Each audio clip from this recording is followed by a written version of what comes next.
Salam alaikum, chers auditeurs, spectateurs, soyez les bienvenus. Aujourd'hui, on va se rencontrer autour d'un compte-rendu concernant un livre qui a fait couler de l'encre et de la salive depuis des siècles.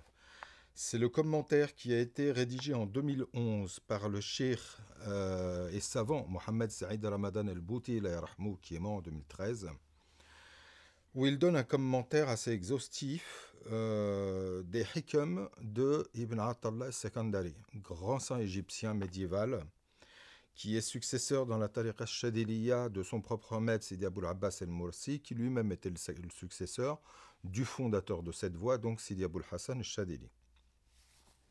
Donc, comme l'indique son nom, il est originaire d'Alexandrie, là où est installée la voie Shadilite quand elle arrive, puisqu'Abul Hassan, donc le grand maître et fondateur de la Shadiliya, lui vient du Maroc, va voyager, revenir, passer en Algérie, en Tunisie, où il s'arrête pendant un bon moment et bâtit un centre initiatique à Tunis notamment. Et il va ensuite, pour différentes raisons, continuer son périple et arriver sur Alexandrie, où il va se poser. C'est en Égypte qu'il finit sa vie, dans le sud, à Homeithara, sur la route du pèlerinage. Donc, derrière lui vient Sidi Abul Abbas el-Mursi, et derrière, Abdullah Sakandari, Ibn Atallah Sakandari, qui donc va leur succéder, et du Caire, il va partir s'installer, d'Alexandrie, il va partir s'installer au Caire, où il va être enseignant à l'Azhar, etc. On va y revenir. Dans les médias, on va parler donc de ce livre, qui est une présentation en français d'un commentaire des sagesses, qui est présenté, préfacé par Éric Geoffroy, connu à mon sens, on n'a pas trop besoin de présenter ce monsieur qui a fait tant de travaux de qualité. Et la traduction a été effectuée par Idriss Devos, Samia Touati et Abdallah Penaud. Donc une bonne traduction, un bon travail, une bonne présentation, un bon suivi, une belle édition. Pas grand-chose à revoir de ce côté-là. Ça a vraiment été un travail consciencieux, lourd, coordonné, qui se répartit en 3 livres, 3 tomes, qui réunit à peu près 1850 pages, donc un peu moins de 2000 pages. C'est un gros travail. Il y a 259 sagesses qui sont abordées dedans, alors que dans les compilations habituelles, on en trouve 264. Alors, le cheikh Ramadan el-Bouti va s'en justifier en disant notamment « Cela est dû au fait que j'ai joint certaines sagesses à d'autres qui leur sont attenantes en raison du caractère complémentaire de celles-ci et de leurs liens très importants. » D'où la différence du nombre de sagesses, mais en réalité, elles y sont quand même bien toutes. En appendice, comme c'est la coutume pour ces sagesses, le cheikh al-Bouti ajoute un commentaire de 4 lettres, de la même veine que les sagesses elles-mêmes. Celle-ci commence par « Le commencement d'une chose révèle ce que sera sa fin ». Donc on est toujours dans l'aphorisme et on est toujours dans l'esprit des sagesses, des hikam. Ensuite, second appendice, présente des entretiens intimes et invocations que Ibn Atallah adresse à son Seigneur. Enfin, en conclusion, le cheikh al-Bouti, après avoir remercié et glorifié Allah, nous dit que dans son introduction, il s'est astreint à ne pas employer le mot soufisme afin de dissocier les sagesses de ce nom. Donc, et il continue, afin que ce nom ne trouble pas l'humeur de ceux qui jugent les choses à leur nom, donc par l'extérieur, par les formes. Enfin, il pose la question à la fin, « As-tu vu dans tout cela quoi que ce soit qui ne soit pas conforme au livre de Dieu et à la sunna ?» Donc, il l'explique bien, on le reverra également, il va préférer le mot « ihsan », qui lui est coranique, que l'on retrouve dans le hadith, etc., qui est la dimension la plus élevée, la plus exigeante de l'islam, quand il pense soufisme. Alors, là déjà je ferai une parenthèse puisque je me suis déjà aperçu à de nombreuses reprises en discutant avec dans des cercles d'amis que beaucoup de gens considéraient le cheikh al-Bouti comme un cheikh soufi, ce qui n'est pas le cas. Le cheikh Ramadan el-Bouti est un savant, un érudit qu'il m'a été donné de rencontrer déjà, et qui donc n'était pas quelqu'un faisant partie du tasawwuf, n'était pas quelqu'un de rattaché, et encore moins possédant une maîtrise spirituelle.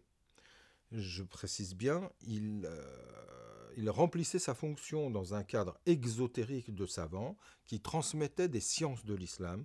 Il avait une érudition hors pair, il connaissait très très bien ses sujets. Après, ses avis propres peuvent ne pas être partagés, ce qui a été mon cas, je n'ai pas partagé tous ses avis. J'ai même parfois regretté certaines de ses positions sur des questions concernant l'Occident ou les sagesses occidentales, comme les sagesses grecques ou antiques, voire extrême-orientales, desquelles parfois il parlait. Et à mon avis, il s'aventurait un petit peu trop dans un domaine qui n'était pas le sien. Mais cela n'empêche pas que ce fut un érudit de premier ordre qui a eu une approche assez en profondeur de tout un tas de dossiers, de concepts propres à l'islam. Il a pour cela laissé des écrits sur la question des madhab, les madhahib par exemple, sur le djihad, sur le libre arbitre de l'être humain, sur tout un tas de sujets qui sont centraux, qui sont très importants en islam. Alors encore une fois, j'ai lu et parfois même travaillé sur certains de ses écrits, qui sont très riches, qui apportent beaucoup de connaissances, mais encore une fois, je le répète, je n'ai pas toujours partagé la vision et la manière dont le Cheikh El-Bouti approchait les choses. Ce qui ne lui enlève pas tout le mérite qu'il a eu. Donc le Cheikh El-Bouti, d'origine kurde, naît en Syrie en 1929, où il vit, jusqu'en mars 2013, où il va être tué. Il va mourir martyr, dans un attentat ignoble, en pleine mosquée, en plein enseignement. Donc en soi, je dirais, il a quelque part eu la plus belle des morts, puisqu'il est mort martyr en plein enseignement dans une mosquée. Il ne pourra qu'être accueilli très favorablement de la part de Dieu, Inch'Allah. Alors, je vais développer d'abord l'approche qui est faite à travers la préface d'Éric Geoffroy, qui, comme dans tous ses écrits, d'ailleurs, a une approche, d'abord une très bonne connaissance du sujet, une approche très synthétique, toujours écrite de manière savoureuse, dont la lecture est très agréable. Cependant, je ferai quand même une petite réflexion avant, puisqu'on va le retrouver dans le cours du compte-rendu de ce livre. C'est que le Cheikh Ramadan El-Bouti, dans cet écrit, comme dans la plupart de ceux que j'ai cités, donnait avant tout un enseignement oral. Il donnait très régulièrement dans les grandes mosquées de Damas des enseignements oraux devant un parterre d'auditeurs. Et là, c'est le cas. C'est le cas en l'occurrence, mais c'est le cas pour quasiment tous les livres que j'ai pu voir de sa part. Et là où je ferai un reproche sur l'œuvre, et parce qu'à mon avis, ça ne l'a pas du tout servi, c'est qu'en français, entre un enseignement oral et un enseignement écrit, il y a besoin d'une adaptation. Et là, on s'en ressent, et là, c'est le cas précisément en l'occurrence, on ne peut pas retranscrire tout ce qui oralement est dit lors d'un enseignement dans une mosquée. Ça alourdit les choses, c'est truffé de répétitions tout le long, c'est-à-dire que ce qu'on fait en 100 pages, on aurait pu le faire en 30-40 pages.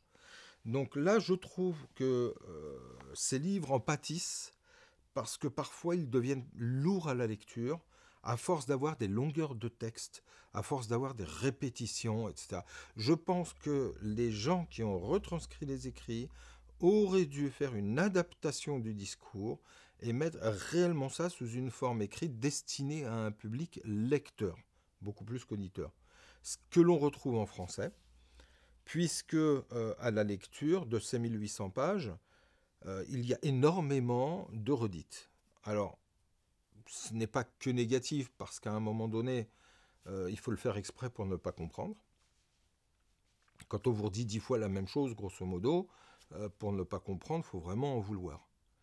Par contre, pour quelqu'un qui je l'espère, est quand même l'apanage de la majorité des lecteurs, pour quelqu'un qui a un minimum de faculté de compréhension normale, au bout de la troisième redite, on fatigue.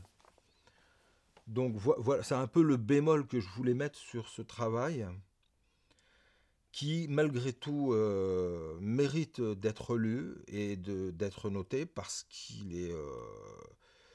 il est bien fait. Il est bien fait. Hormis, je répète, hormis toujours ce bémol de répétition et de lourdeur de texte, de ce manque d'adaptation en forme écrite. Mais sinon, évidemment, de toute manière, le sujet s'y prête également. Les hikam de Ibn Attallah, aussi célèbres qu'elles sont en islam, ne peuvent que donner un bon livre quand on travaille dessus. Pour se rater sur les hikam, il faut le faire exprès.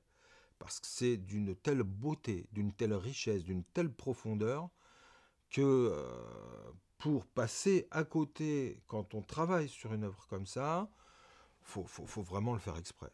Faut vraiment le faire exprès,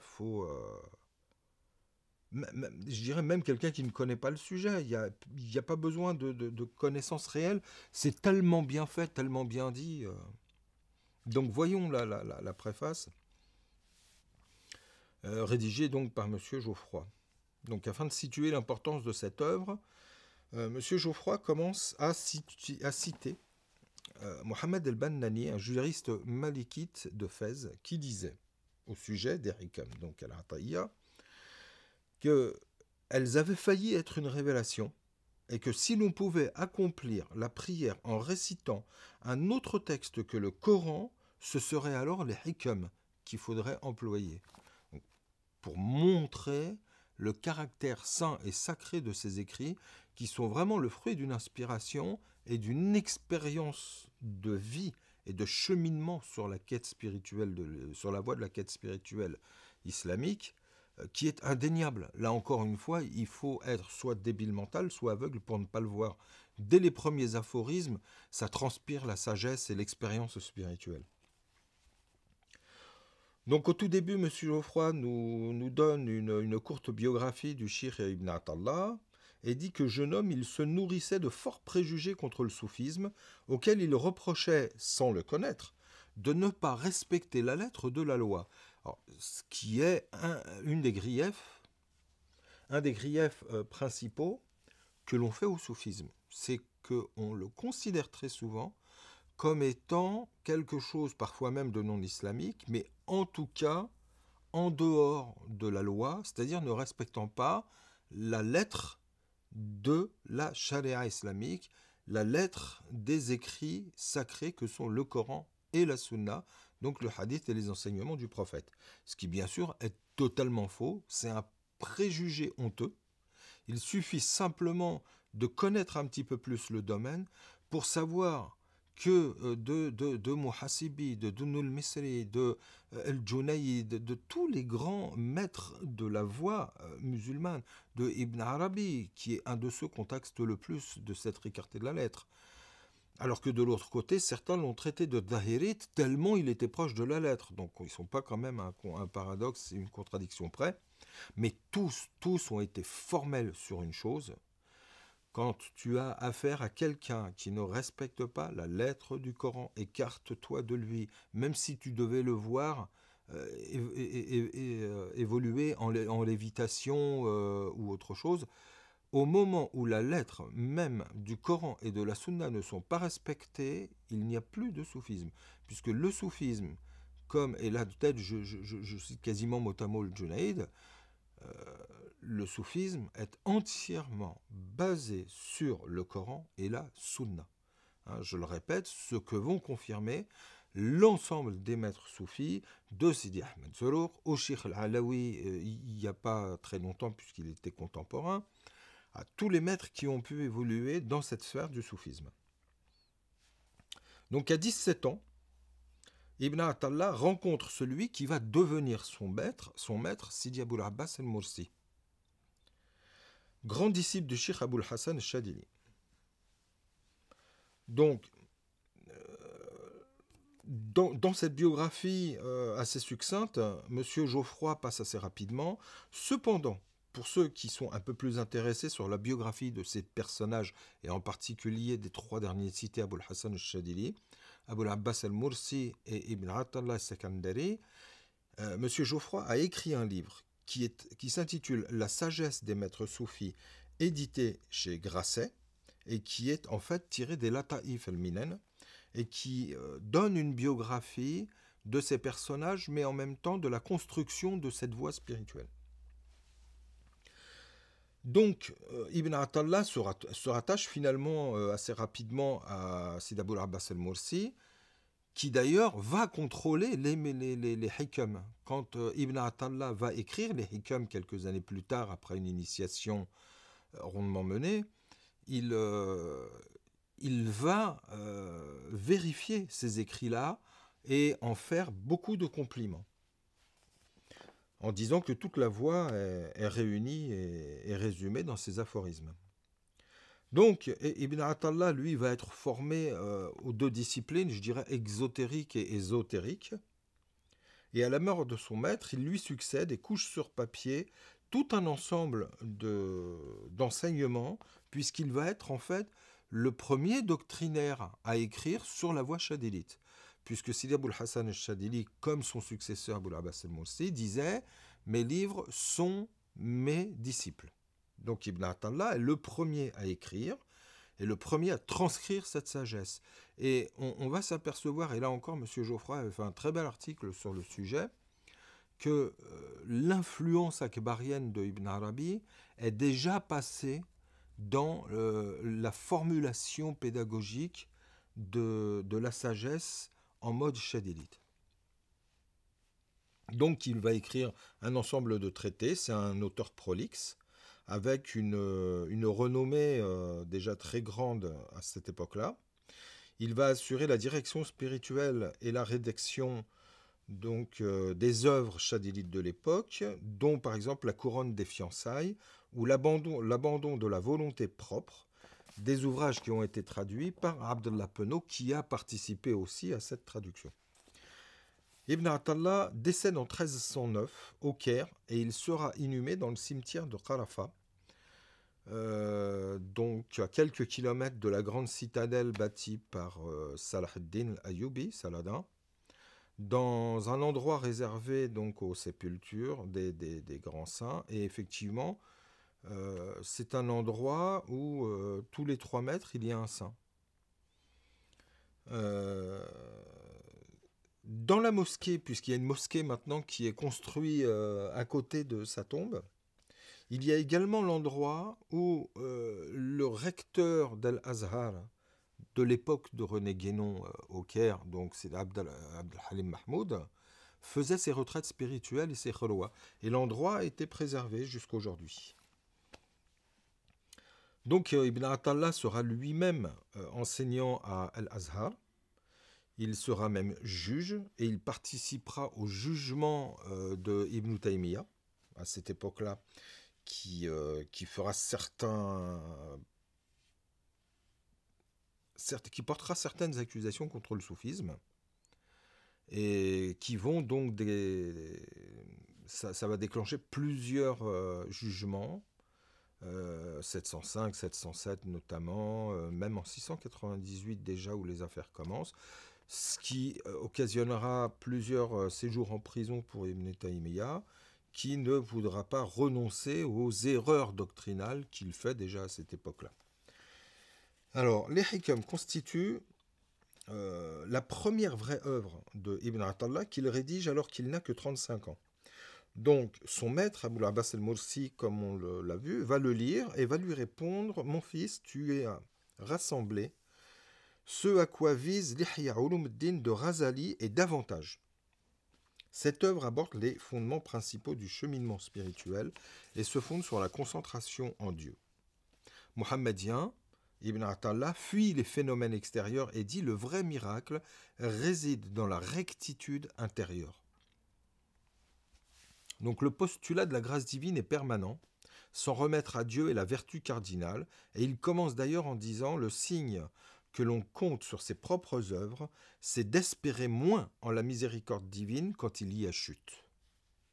On reviendra sur cette sagesse parce que plus bas, je vais en citer une ou deux qui vont dans le même sens et qui expliquent l'importance de dépasser certaines dualités ou certaines émotions ou certains moments en faisant des signes de la miséricorde ou du châtiment divin. J'y reviendrai quand on abordera une autre sagesse qui va dans ce sens-là. Alors donc la voie exposée par Ibn Atallah est celle de la sobriété.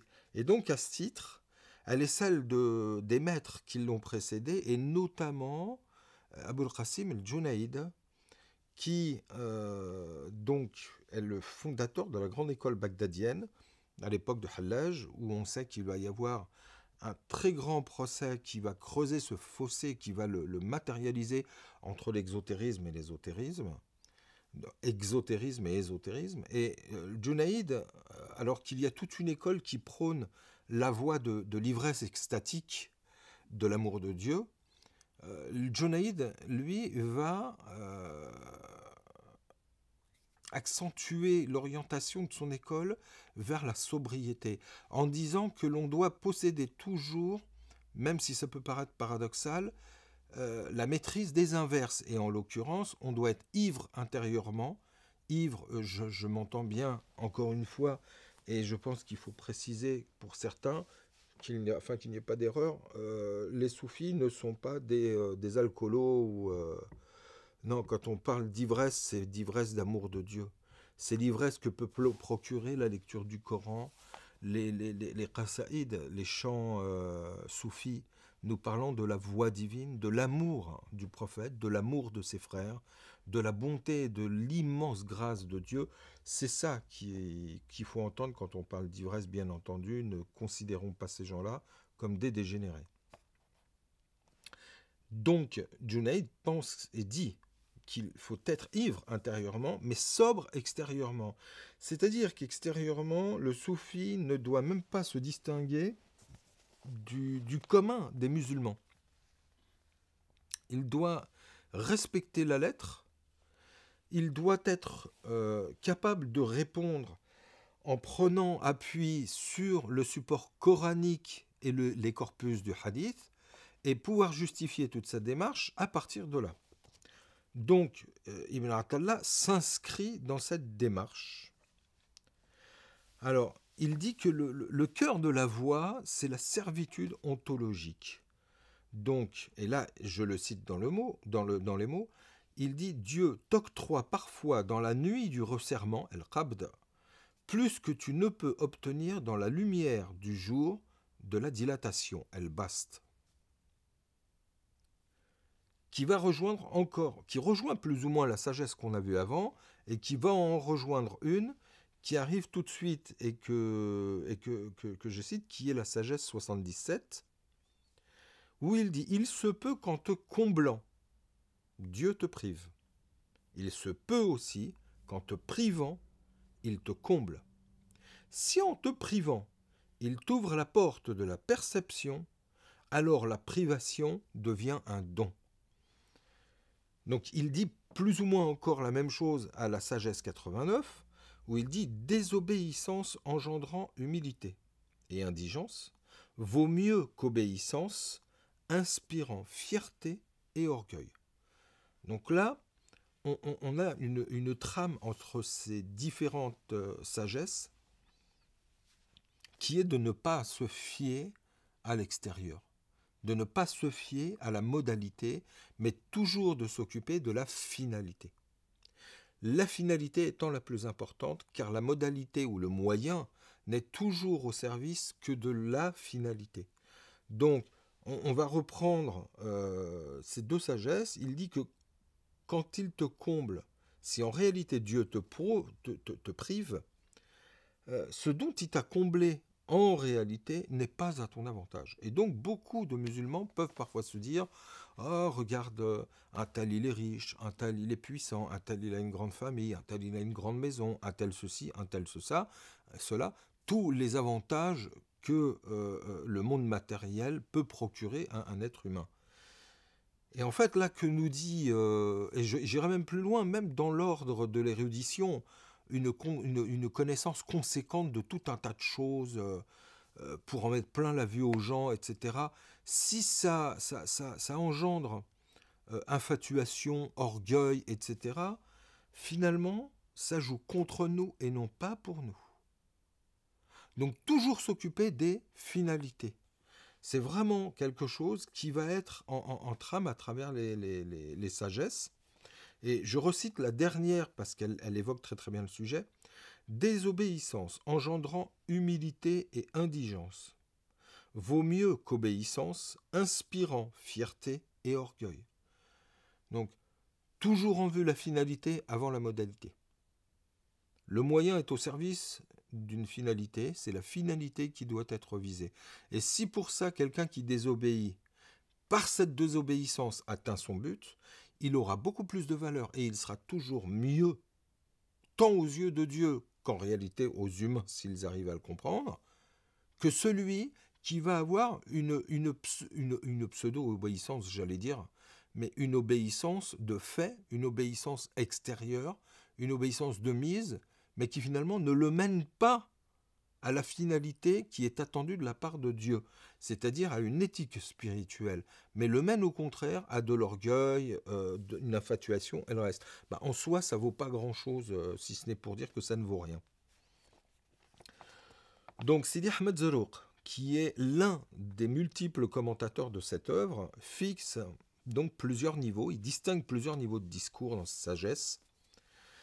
Un pieux et sermonnaire s'adressant à tous, un autre sur les statuts exotériques pour tous également, un sur les états spirituels pour les cheminants, et enfin un dernier concernant les réalités spirituelles, s'adressant lui aux gnostiques et réalisés. Donc en fait, tout le monde en a ici à une nourriture pour l'état qui est le sien. Ça va du débutant jusqu'au gnostique réalisé. Nous retrouvons à travers d'autres commentateurs l'identification de sources plus anciennes comme le Qushayri, Soulami, Ghazali, Ibn al-Jawzi, Ibn Arabi, al-Muhasibi. Et alors que le Cheikh al-Bouti, lui, à la différence donc de Sidi Ahmed Zerouq, il va distinguer trois niveaux de discours. Celui de l'attestation de l'unicité destinée à déceler l'idolâtrie cachée, celui des nobles vertus et de la purification de l'âme, et enfin celui du cheminement spirituel et ses diverses règles. Le style des hikam est elliptique, allusif, concis, dense. Plusieurs dizaines de commentaires, à ma connaissance à peu près au moins 25, existent déjà. Celui-ci est abondamment expliqué. Donc le Cheikh el-Bouti revient parfois sur un même thème à plusieurs reprises. Le style, comme je le disais, est parfois un peu lourd, un peu répétitif. Mais malgré tout, il revient sur des points importants. Alors je sais qu'il y a actuellement en travail la traduction du Iqad al-Himam du Cheikh Ibn Ajiba, qui est probablement le commentaire le plus célèbre et le plus ésotérique que l'on connaisse de ces sagesses. Donc le commentaire est enrichi de nombreux exemples tirés de la vie du prophète et des compagnons. Donc c'est une occasion de plus pour connaître certains points proprement historiques. Le but est de rendre clairs les concepts, parfois inhabituels au grand public. Le Cheikh el-Bouti fait l'effort ici de rendre cette œuvre accessible. À la base, ce commentaire est donné donc dans les mosquées, comme nous le disions, et c'est une analyse proposant d'entrer dans les détails et de fournir les données nécessaires qui font souvent le plus grand défaut au public en général. Donc la pédagogie employée est très avantageuse puisqu'elle se conforme à un principe dépassant les barrières linguistiques et formelles. Le cheikh désire aller au-delà des conventions terminologiques pour montrer qu'une œuvre n'a de valeur que par sa qualité intrinsèque et non en fonction de certains mots comme soufisme auquel il préfère celui d'Ihsan qui appartient au Coran et au Hadith. Donc en fait là le cheikh el-Bouti, ce qu'il a voulu faire, c'est au-delà de mots, c'est-à-dire d'employer des mots comme soufisme pour faire plaisir aux soufis et à une certaine frange de l'islam, au risque d'en faire fuir une autre qui serait anti-soufi ou etc. Qu'est-ce qu'il fait? Il se dit, allez, on va mettre toute cette terminologie de côté, on va s'intéresser au texte en tant que tel, dans sa formulation proprement islamique, coranique et hadith. Et à partir de là, il nous demande, et je reprends sa question de départ, où il va demander à son lecteur, il lui dit « As-tu vu dans tout cela quoi que ce soit qui ne soit pas conforme au livre de Dieu et à la sunna ?» Et donc, c'est un des grands intérêts de ce travail qui consiste justement à essayer de nous donner une approche en fonction du contenu et non du contenant. C'est-à-dire que l'important n'est pas avant tout celui qui nous a dit la chose ou selon telle formulation. C'est ce qu'il a dit réellement. Est-ce que ce qu'il a dit est conforme à la vérité? Est-ce qu'il nous apporte quelque chose? Est-ce qu'il nous apprend notre islam? Est-ce qu'il nous fait découvrir un cheminement parsemé par ces aphorismes de sagesse, un cheminement qui va à Dieu, qui est celui de la spiritualité pure, et je dirais qui est même plus que ça, puisqu'en fait, c'est vraiment quelque chose d'universel dans lequel même les non-musulmans pourraient se reconnaître. Toute personne en quête de sagesse doit pouvoir se retrouver dans cet écrit, dont je recommande la lecture, bien évidemment, même si elle va pouvoir paraître un peu longue. La traduction est très bien faite, l'édition est belle, et ce que l'on peut en tirer est vraiment très intéressant et mérite vraiment d'être médité. On a là une œuvre, à travers les hikam, al-Ata'iyya, donc de Ibn Atallah, on a une œuvre, je le dis bien, exceptionnelle en islam. Merci à tous, merci de votre écoute, je vous en souhaite une très bonne lecture, d'en tirer le plus grand profit, et je vous dis à très bientôt pour un autre compte rendu. Salam alaikum, Filaman.